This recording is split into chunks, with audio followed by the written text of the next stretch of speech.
Ladies and gentlemen, welcome back to the channel, and after a freezing cold night in Celtic Park, I'm back, I'm still here, I'm no a snowman, and it's time for the match reaction. Celtic 2, Dundee United. Now let's get this one over and done with very quickly.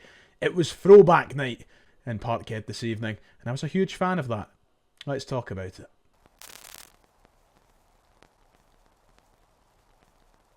Hello, if you haven't already, please make sure to hit like and subscribe. That would be much appreciated. However, we are here to talk about tonight's game, and I want to get this one wrapped up so I can get to my bed. I am done in after a freezing cold night. I used all my energy to conserve some form of heat in Celtic Park this evening. The hand warmers were out. I had layers on. I've still got my base layer on now. You can laugh at me all you like. Aye, I've got Under Armour on for a YouTube video. Too right I do. It's freezing up this loft, never mind at Celtic Park, so take your judgments elsewhere. A good result for Celtic tonight, in a game that wasn't so spectacular. I think we can all be honest about that. I wasn't expecting it to be spectacular tonight. I think if you look over the history of January midweek games or winter midweek games, don't remember ever enjoying myself at one. To be quite honest, they're always a bit of a slog. And Brendan Rodgers made a comment in his post-match presser tonight talking about how, you know, you can't always go 150 miles per hour at this point of the season when you've got so much football to play and you've got that intensity that needs to be used at certain points. Celtic, in his words, were intense when they needed to be tonight.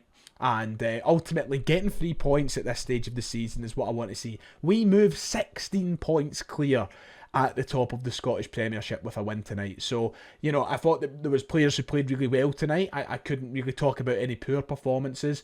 I think we saw a Jekyll and Hyde type performance in the first half. I thought we were really, really good. Second half, we dropped that intensity. We looked as though we were kind of coasting through the majority of it.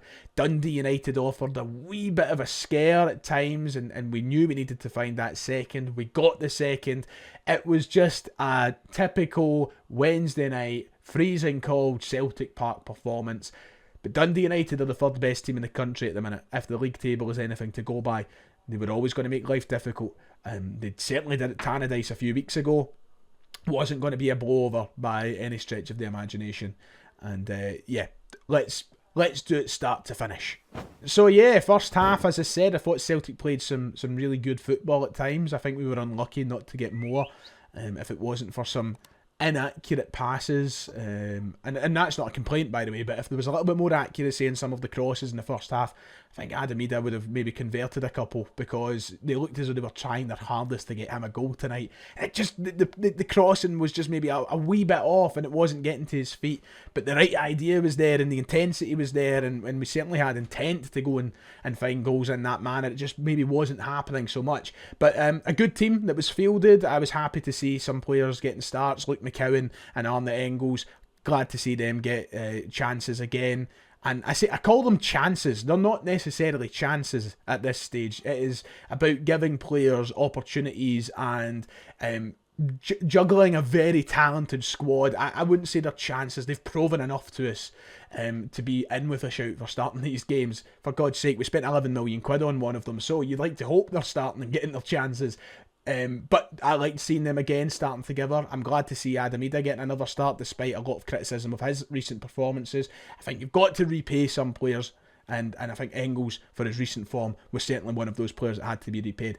We were forced into a late substitution. Of course, Nicholas Kuhn was named in the starting 11, but right before kickoff he was withdrawn through a training injury. Now, at time of recording, there is no details yet as to what that injury is or how severe that injury is. I'm hoping, I'm praying, I'm crossing every frozen finger and toe in my body that it is a precautionary situation and they've just decided to give him the night off so that we don't see him, I don't know, pull a hamstring or whatever. But he was withdrawn, replaced by Yang, who I don't think had a bad game by any stretch. As I said, if I go for the opening 45 to the game, everybody done their part. Defensively, we didn't need to do anything. Dundee United didn't get close to us, didn't lay a glove on us in the opening 45. I thought the midfield three played really well, I must admit. I think McCowan, Engels and McGregor looked lively. They kept the game going. I thought the transition into the final third was much better than what has maybe been a couple of occasions in the last month or so. And the wingers were certainly keeping Dundee United busy. As I said, we were putting cross after cross into trying to put them to the feet of Adam Eden. It was just the accuracy just wasn't there for it to happen. But we created other chances. We just didn't take them. I think on another day, you maybe scored 2 or 3 in that first half, to be honest. It wasn't fantastic by any stretch. It wasn't the best performance you're ever going to see in that opening 45, but it was solid. Dundee United couldn't get close, and it had us 1-0 up. Dyson Maeda found the goal. His stats as well. We know we're quick to talk about Nicholas Kuhn's stats, but Dyson Maeda this season, oh my goodness, he's been brilliant. And he gets another one today. It was on a rebound. You could call it quite lucky if you want, but at the end of the day, you know, you score these goals, they win you games, and you've got to be in the right place at the right time sometimes, and he was intelligent to move and create himself the opportunity. 1-0 up at half time. Took the foot off the gas a wee bit, I'd say, in the second.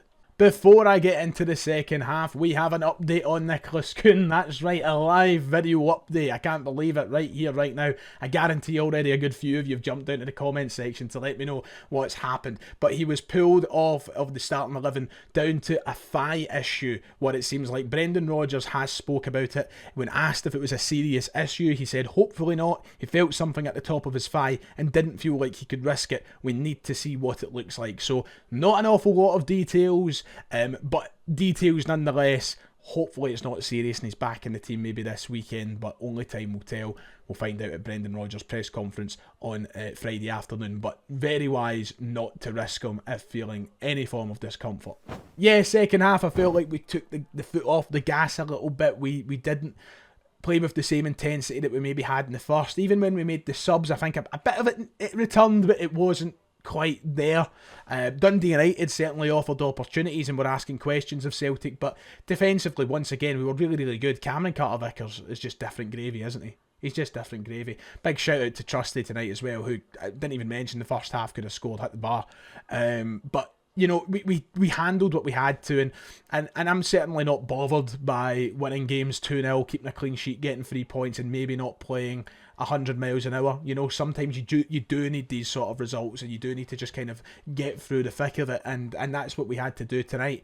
We weathered the tiny storm that was maybe there from Dundee United when they had a couple of chances, and Rio Hatate ends up scoring a winner to secure us 3 points.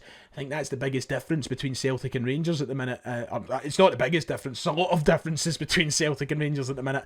That's very insulting to us to say the biggest, but one of the big differences is the fact that in these games, when we are 1-0 up with 10 minutes to play, Rangers are the side who you'd expect to throw away a goal, or you'd expect to bottle it, whereas Celtic, I didn't fear we were going to lose points tonight. I didn't fear that anything was going to happen, and in fact Celtic turned it on and they ensured they find themselves the 3 points, hence how Rio Hatate got the goal. Another assist for Dyson Maeda. Brilliant finish, burst the net, and I think that took the edge off everything in that second half. I didn't hear any mumbling or grumbling up in section 4-1-2. I didn't hear anybody moaning about the ball getting passed backwards where I was sitting, but I can tell that people would have been feeling a little bit edgy. People would have been nervous at the prospect of going into the last 5 minutes in stoppage time with Dundee United only a goal behind, but we handled it, we made the tweaks that we had to, and certainly won the game in style with the last goal. So yeah, look, as I said, 2-0 win, not a great game, but job done. So we move on. We've got a hectic schedule ahead of us, and it is just about winning. 16 points clear. We have put the pressure on Rangers tomorrow to close this gap ever so slightly. They go away from home where their record has been horrible, and they could stay 16 points behind the way they're playing. So we're in a great position. We can afford to laugh at our rivals, and you know, we've got things to focus on with Europe at the end of the month. So just keep winning in different ways, show different character to the side when needed, and all will be good. On that note, I think that some players played really, really well tonight. Once again, I thought Arne Engels looked fantastic. You know, I just think he's a great player. And I'm glad that people are now catching on and seeing it and realising they were so quick to judge and call him a flop, because he is a magic looking player, and I think he's only going to get better when he gets that full pre-season in his legs, and when he's with us longer and he understands his midfield a bit better. He's just looking great for me. McCowan I thought was good, had a lot of movement in the first half, especially where he was drawing Dundee United players all over the park, creating space and opportunity. I thought McGregor had one of his better games tonight. I don't know if everybody would agree with that, because we're all very critical of him nowadays, it seems, but I thought he played well. Maeda, I mean, there you go. The one problem is we're still missing goals from the striker position, aren't we? We didn't get an Adamida goal tonight. I really would have liked an Adamida goal tonight. We didn't get a Kyogo goal when he came on. And we're just missing that output from the goal-scoring position at the minute. It is a concern. Of course it is. But we're making up for it where the goals are coming from elsewhere. So, yeah, Taylor, good game. Johnston, decent game. Vickers and Trust there, easily our starting centre-half partnership. Easily. There's not even a question about it. They should be starting in Europe, derbies, whatever.